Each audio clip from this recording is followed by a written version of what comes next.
头起先，咱要来关心的就是立法院通过国民党版本的财违法修正草案，即马中央必须得爱拨3000亿。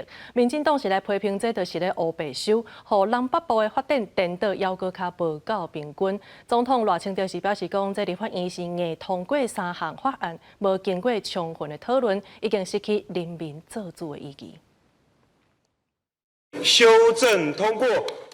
20.5立法院长韩国瑜共推3读修正通过财政收支汇分法，通过国民党版本超过15年无修正的财汇法。国民党团希望透过修法，补助各地方政府财政缺口，加平衡各地辖市甲县市政府之间的城乡差距，改善地方财政分配等头轻的状况。民进党希望透过修法，有更加侪自主财源互地方建设规划。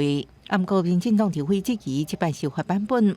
分配无证据，授权无统计，财政无纪律，配套也无提出。国民党版本为6612亿改做3753亿，占总预算12%，预算为倒位来，若袂讲袂出来，一定影响社会教育补助这政策。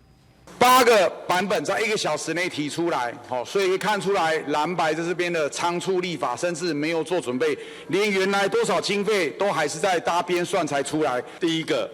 双北它得到的所有的资源会更多，会更重北轻南。第二个，它还是在包装台北市的首都3%特别款。